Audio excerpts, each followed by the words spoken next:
गुरु प्यारी साध संगत जी, आपका ये भाई विनोद आप सबसे मुखातिब है और आज आपके समक्ष कबीर साहब जी द्वारा रचित ग्रंथ अनुराग सागर के अंश पेश करने जा रहा हूँ और उम्मीद करता हूँ कि मेरे सभी भाई बहन इन अनुराग सागर के वचनों को सुनेंगे और लाभ उठाएंगे। और आज कल से आगे गायत्री का ब्रह्मा जी को वापस लाना। चौपाई। एह विद बहुत दिवस गए बीती, माता सोच पुत्र की कीती। कीनो ध्यान गए जुगचारी, मात सोच पुत्र अनुसारी। ब्रह्मा तात दरस नहीं पावा, सुन ध्यान जुग चार गवावा। ब्रह्मा जी अपने पिता के दर्शन की इच्छा पूरी करने के लिए आकाश की ओर गए हुए थे। काफ़ी समय तक जब वे वापस न आए तो उनकी माता बहुत व्याकुल हो गई और सोचने लगे कि पुत्र को घर से गए 4 युग बीत गए हैं, अब उसे यहाँ वापस बुला लेना चाहिए। उधर 4 युग भक्ति करने के बाद भी ब्रह्मा जी को निरंजन के दर्शन नहीं हुए। उन्होंने इतना लंबा समय व्यर्थ में ही गंवा दिया। कहवित रचना रचोर पनाई, ब्रह्मा आवे कौन उपाई। उबट शरीर मैल गह काड़ी, पुत्री रूप कीन रच ठाड़ी। शक्ति अंश निज ताही मिलायो, नाम गायत्री ताही सुनायो। अब 4 युग बीत जाने के बाद ब्रह्मा जी वापस जब ना आए तो माता ने सोचा कि उनके बिना संसार की रचना का काम रुका हुआ है, क्योंकि ब्रह्मा जी के द्वारा ही दुनिया की उत्पत्ति होनी थी। उसको किसी तरह वापस बुलाया जाए। अगर वह वहीं बैठा रहा तो रचना का काम कैसे होगा। अब माता ने अपने शरीर से मैल उतारकर एक गोली बनाई और रूहों के भंडार में से एक जीवात्मा उसमें डाल दी। जल्दी ही वह मैल की गोली एक लड़की के रूप में खड़ी हो गई। माता ने उस लड़की का नाम गायत्री रखा। चौपाई। गायत्री माता को सिर नावा, चरण टेक के शीस निभावा। गायत्री बिनवो कर जोरी, सुन ले जननी एक बिनती मोरी। कौन काज को कहे निर्वाई, कहो वचन देहो शीस चढ़ाई। गायत्री के इस प्रकार शीश झुकाकर माता के चरणों में नमस्कार किया और पूछा कि हे माता, मुझे मेरे लिए क्या आज्ञा है। आपने मुझे किस काम के लिए पैदा किया है। मैं उस काम को पूरा करने के लिए अपना सब कुछ कुर्बान कर दूंगी। कहे आध पुत्री सुतबाता, ब्रह्मा अहे जेठ तुम भ्राता। पिता दरस को गए अकाशा, आनो ताहे वचन प्रगासा। ता दरस तात को वह नहीं पाई, खोजत खोजत जन्म गवाई। जौने विधि वो इहिमा आई, करो जाए तुम तौन उपाई। चली गायत्री मार्ग जाई, जननी वचन प्रीत चितलाई। अब कबीर साहब जी फरमाते हैं कि अब आदि कुमारी अर्थात अष्टांगी माता गायत्री से कहने लगी कि हे मेरी पुत्री, तुम मेरी बात को ध्यान से सुनो। ब्रह्मा जी तुम्हारे बड़े भाई हैं। वे अपने पिता के दर्शन के लिए आकाश में गए हैं। उनके पिता दर्शन तो नहीं देंगे, परंतु उन्होंने भी जिद पकड़ी हुई है कि वे पिता के दर्शन करे बिना वापस नहीं आएंगे। उनको उत्पत्ति का काम भी करना है और वे जब तक वापस नहीं आते दुनिया की उत्पत्ति रुकी रहेगी। तुम उन्हें वापस लेकर आओ। पिता के दर्शन तो वह कर नहीं सकेंगे, जिस ढंग से भी वे आ सकें उन्हें जाकर वापस लेके आओ। माता का हुक्म मानकर गायत्री आकाश की ओर चल पड़ी। वह मन ही मन सोचने लगी कि माता की आज्ञा का पालन तो उसे करना ही पड़ेगा। छंद। जाए देखा सो चतुर्मुख, कहे नहीं पलक उघार ही। कछुक दिन वह रही तहिमा, बहुत जुगत विचार ही। कौन विधि यह जाग है अब, करूं कौन उपाय हो। गुनगुनत सोचत बहुविध, सो ध्यान जननी लाए हो। कबीर साहब जी फरमाते हैं कि पहले गायत्री ने आकाश में पहुंचकर देखा कि वहाँ 4 मुख वाले ब्रह्मा जी समाधि में बैठे हैं। वह कुछ दिन तो उनके पास बैठी रही। समाधि में लीन होने के कारण ब्रह्मा जी आंखें नहीं खोल रहे थे। अब वह सोचने लगी कि इनकी समाधि को किस प्रकार भंग किया जाए। उसने बहुत ही उपाय किए कि किसी तरह इनकी समाधि भंग हो जाए। जो भी उपाय किए कोई भी काम न आया। अंत में उसने अपनी ध्यान माँ अष्टांगी के चरणों में लगाया और कहा कि आप ही कोई उपाय बताएं जिससे कि ब्रह्मा जी की समाधि भंग हो जाए और वे आंखें खोल दें। सोरठा। आज्ञा आदेश पाए गायत्री तब ध्यान में है, निज कर परसों जाए ब्रह्मा तब ही जाग हैं। कबीर साहब जी ने फरमाया कि जब गायत्री माता के ध्यान में बैठी हुई थी तो उसे माता के दर्शन हुए। गायत्री ने माता से पूछा कि ब्रह्मा की समाधि भंग नहीं हो रही। ध्यान में ही माता ने गायत्री को आदेश दिया कि ब्रह्मा को अपने हाथ से स्पर्श करो।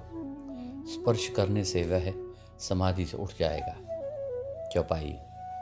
गायत्री पुनः कीनी तैसी, माता जुगत बताए जैसी। परसत तह भयो बदन तरंगा, निज कर कमल परस तह अंगा। जागो मदन ध्यान तब डोला, व्याकुल भय ब्रह्मा अस बोला। कौन आहे पापिन अपराधी, काहे छुड़ाई मोर समाधि। देह शराब लेहु सिरमानी, पिता ध्यान खंड्यो तह आनी। माता ने जैसा बताया था गायत्री ने वैसा ही किया। हाथ के स्पर्श से ब्रह्मा जी के अंदर काम वासना जागृत हो गई, जिससे व्याकुल होकर उनका ध्यान भंग हो गया। समाधि भंग होने पर उन्होंने जब अपनी आंखें खोली और क्रोधित होकर कहा कि यह कौन पापिन और अपराधन है जिसने समाधि भंग करके मुझे अपने पिता के दर्शन से वंचित कर दिया है। उन्होंने कहा कि हे पापन, तुमने ये बहुत ही बुरा काम किया है। मैं अपने पिता के दर्शन के लिए ध्यान में मगन था, पर तुमने मेरा ध्यान भंग कर दिया। मैं तुम्हें श्राप देता हूँ। कहे गायत्री मोहे नहीं पापा, भूज ले हो तब दीजे श्रापा। कहू तोहे सो सांची बाता, तो को लेन पठाई माता। चल हूँ बेग जननी पे भाई, तुम बिन रचना रची न जाई। कबीर साहब जी फरमाते हैं कि गायत्री ब्रह्मा से कहती है कि हे ब्रह्मा जी, आप कहते हैं कि मैं तुम्हें श्राप दे दूंगा। पहले आप मेरे बारे में जान लो कि मैं कौन हूँ, मेरी पहचान तो कर लें कि मैं कौन हूँ, उसके बाद मुझे श्राप देना। आपको वापस ले जाने के लिए माता अष्टंगी ने मुझे भेजा है। दृढ़ निश्चय के साथ गायत्री ने ब्रह्मा जी से कहा कि आप मेरी बात मानकर वापस अपनी माता अष्टंगी के पास चलें। मैं आपको माता के पास किसी भी तरह ले जाऊंगी। मेरा आपके पास आने का यही कारण है। हे ब्रह्मा जी, आपको अष्टंगी माता ने जल्दी वापस बुलाया है, इसलिए आप मेरे साथ चलने की तैयारी करो।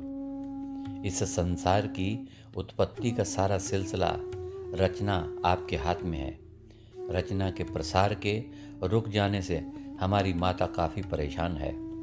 माता अष्टांगी के पास आप जल्दी चलें ताकि रचना के प्रसार का काम शुरू हो सके। ब्रह्मा कहे कौन विधि जाऊं, पिता दर्श अजहू नहीं पाऊं। कहे गायत्री दर्श न पै हों, बेग चलो नहीं तो पछते हों। ब्रह्मा कहे देह तुम साखी, परस्यो शीस देख मैं आँखी। गायत्री की बात को सुनकर ब्रह्मा जी ने कहा कि मैं तुम्हारे साथ कैसे जा सकता हूँ। जब मैं घर से चला था तो माता से ये कह कर आया था कि जब तक मुझे पिताजी के दर्शन नहीं होंगे तब तक मैं वापस नहीं आऊँगा। अब पिता के दर्शन किए बगैर मैं वापस नहीं जाऊँगा। ब्रह्मा जी ने मन ही मन में सोचा, ना तो मैंने निरंजन के अपने पिता के दर्शन किए हैं और ना ही उन्हें प्राप्त करने की भक्ति पूरी हुई है। अब यदि इस काम को बीच में ही छोड़कर चला जाता हूँ तो माता के यह पूछने पर कि क्या पिता के दर्शन हुए या नहीं, मुझे अपनी असफलता पर लज्जित होना पड़ेगा। ये सारी बातें सोचकर ब्रह्मा जी ने गायत्री से कहा कि माता के पास जाना मेरे लिए बहुत कठिन है। ब्रह्मा जी की यह बात सुनकर गायत्री ने कहा कि हे ब्रह्मा जी, माता से आप झूठ ही कह देना कि आपने पिता के दर्शन कर लिए हैं, क्योंकि अगर मेरे साथ आप ना गए तो बाद में आपको बहुत पछताना पड़ेगा। ब्रह्मा जी ने गायत्री को उत्तर दिया कि अगर मैंने माता से कहा कि मैंने पिता के दर्शन कर लिए हैं तो मेरी इस बात को मानने के लिए कोई भी तैयार नहीं होगा। हाँ, अगर तुम मेरी इस बात के गवाह बन जाओ कि मैंने पिता के दर्शन किए हैं तो मैं माता के पास वापस जा सकता हूँ। इसलिए तुम मेरे लिए थोड़ा सा झूठ बोल देना कि ब्रह्मा ने मेरे सामने निरंजन के चरणों में नमस्कार करके उनके चरणों को स्पर्श किया है। अस कह देह मात समझाई, तब तुमरे संग हम चल आई। गायत्री कहे सुनो श्रुतधारी, हम नहीं मिथ्या वचन उचारी। जो मम स्वार्थ पूर्वों भाई, तो मिथ्या हम कहवा जाई। ब्रह्मा जी अपनी बात को आगे बढ़ाते हुए गायत्री को कहते हैं, तुम्हारे इस तरह गवाह बन जाने से तुम्हें कोई परेशानी नहीं होगी। हाँ, माता के सामने मैं सच्चा साबित ज़रूर हो जाऊंगा, क्योंकि मैं घर से जिद करके चला था कि मैं पिता के दर्शन किए बगैर वापस घर नहीं आऊँगा। ब्रह्मा जी की बात सुनकर गायत्री बोली कि हे वेदधारी ब्रह्मा जी, आप निरंजन यानी काल भगवान के पुत्र हैं और मेरी बात ध्यान से सुनिए। इसमें आपका ही स्वार्थ है। मेरी गवाही देने से आपकी जीत होगी कि आपने पिता के दर्शन किए हैं। फिर आपकी इस जीत के लिए मैं झूठ क्यों बोलूं? मुझसे ऐसा काम नहीं होगा। मेरे झूठ बोलने से आपका ही स्वार्थ पूरा होगा। यदि इसमें मेरा भी कोई स्वार्थ पूरा हो तो मैं झूठ बोल सकती हूँ। कहे ब्रह्मा नहीं लखी कहानी, कहे सुझाए प्रकट करवानी। कहे गायत्री देवो रथ मोहे, तो कुछ झूठ जितावो तो है। सुन ब्रह्मा चितकीन विचारा, अब कस जुगत करो अहवारा। कबीर साहब जी फरमाते हैं कि जब गायत्री ने झूठ बोलने के बदले में अपने स्वार्थ को पूरा करने की बात कही तो ब्रह्मा जी गायत्री की बात को समझ न सके। वे मन ही मन सोचने लगे कि पता नहीं गायत्री उनसे कौन सा स्वार्थ पूरा करवाना चाहती है। ब्रह्मा जी ने गायत्री से पूछा कि वह साफ साफ बताए कि आखिर वह चाहती क्या है। तब गायत्री ने कहा कि हे ब्रह्मा जी, यदि आप अपना स्वार्थ पूरा करवाना चाहते हैं और मुझसे झूठ बुलवाना चाहते हैं तो इसके लिए आपको भी थोड़ी सी कुर्बानी देनी पड़ेगी। यदि ये शर्त मंजूर है तो मुझे झूठी गवाही देने में कोई संकोच नहीं। कहाँ ब्रह्मा जी परमात्मा की भक्ति में लगे हुए थे और कहाँ अब गायत्री की शर्त सुनकर परेशान हो गए हैं। वे दुविधा में पड़ गए कि अब क्या करें और क्या ना करें। अगर गायत्री का कहना नहीं माना तो माता के सामने शर्मिंदा होना पड़ेगा। माता सोचेगी कि बिना निरंजन के दर्शन किए वापस घर आ गया। छंद। जो विमुख अब करूं एह को, तो नहीं बन आवही। साखी तो यह देह नाही, जननी मोहे लजावही। यहाँ नहीं पिता को दर्श पायो, भयो न एको काज हो। मोहे पाप सोचत नहीं बने, अब करो रति विधि साज हो। कबीर साहब जी फरमाते हैं कि इस प्रकार ब्रह्मा जी ने गहरी सोच में डूब गए। सोचते हैं कि अगर कहना नहीं माना तो गायत्री झूठ गवाही नहीं देगी और उन्हें माता के सामने लज्जित होना पड़ेगा। माता सोचेगी कि 4 युगों तक भक्ति करने के बाद भी अपने पिता के दर्शन नहीं कर सका। उन्होंने तो समझाया भी था कि इन आँखों से परमात्मा के दर्शन नहीं किए जा सकते, परंतु कहना ना मानकर मैंने अपना इतना समय बर्बाद कर लिया। अब मुझे पिता के दर्शन किए बिना वापस जाना पड़ेगा।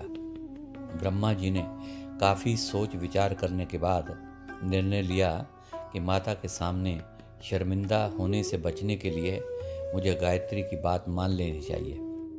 फिर सोचा कि बात मानने से मुझे कोई पाप भी तो नहीं लगेगा। सोरठा। कियो भोग रति रंग विसरो, सोग दर्शन पिता।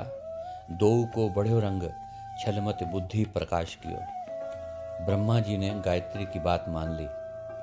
दोनों विषय भोगों के रास रंग में लिप्त हो गए और वे इतने मदमस्त हो गए कि पिता के दर्शन करने का दुख, पाप, पुण्य सब कुछ भूल गए।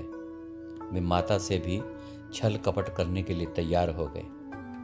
ब्रह्मा जी को पिता के दर्शन की इच्छा, पाप का डर, झूठी गवाही आदि सारी बातें भूल गईं। दोनों बहुत खुश थे और फूल के समान खिले हुए थे।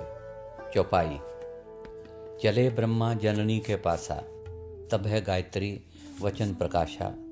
और करो जुगत एक ठानी, दूसर सखी लेह उत्पानी। दो मिल साखी देव तह जाई, अह ब्रह्मा यह सुन चितलाई। ब्रह्मा कहे भली यह बाता, करो सोई जो मानो माता। कबीर साहब जी फरमाते हैं कि जब ब्रह्मा और गायत्री दोनों अष्टंगी माता के पास चलने लगे तो गायत्री ने ब्रह्मा जी से कहा कि हमें एक दूसरा गवाह भी तैयार कर लेना चाहिए, जो वहाँ जाकर हम दोनों की गवाही दे सके। गायत्री का मन तो पहले से ही काला था। ब्रह्मा और गायत्री ने दोनों ने सिर पर पापों की पोटली उठाई हुई थी। जिस व्यक्ति के मन में चोर होता है वह मन ही मन में डरता रहता है। गायत्री के मन में भी चोर था। वह डर के मारे मन ही मन में सोच रही थी कि कहीं ऐसा ना हो जाए कि अष्टंगी माता हमारी बातों पर विश्वास ही ना करे। इसी डर के कारण उसने ब्रह्मा से कहा कि क्यों ना हम एक दूसरा गवाह भी पैदा कर लें, जो हमारे साथ माता के सामने गवाही दे सके। कि ब्रह्मा ने उसके सामने निरंजन के दर्शन किए हैं। इस प्रकार जब दो गवाहियाँ होंगी तो माता को हमारी बात पर पक्का विश्वास आ जाएगा। ब्रह्मा जी को गायत्री का सुझाव अच्छा लगा। वे सोचते हैं कि पहले एक गवाही थी, अब दो हो गई। उन्होंने गायत्री से कहा कि उसका सुझाव अच्छा है और विचारने योग्य है। मुझे तो माता को किसी भी तरीके से पूरा विश्वास दिलाना है कि मैंने पिता के दर्शन किए हैं, इसलिए तुम्हारी जैसी इच्छा है वैसा करो। तब गायत्री जुगत विचारी, देह मैल मत काढ़ निकारी। शक्ति अंश निज तहाँ निवासा, नाम पुष्पवंती तास प्रकाशा। पुष्पवंती को कहा समझावा, कहना दर्श ब्रह्मा पित पावा। गायत्री में भी अपनी माता की सारी शक्तियाँ मौजूद थीं। उसने अपने शरीर से थोड़ी सी मैल उतारी और उसकी एक गोली बनाई। अष्टांगी के पास तो रूहों से भरा हुआ खजाना था।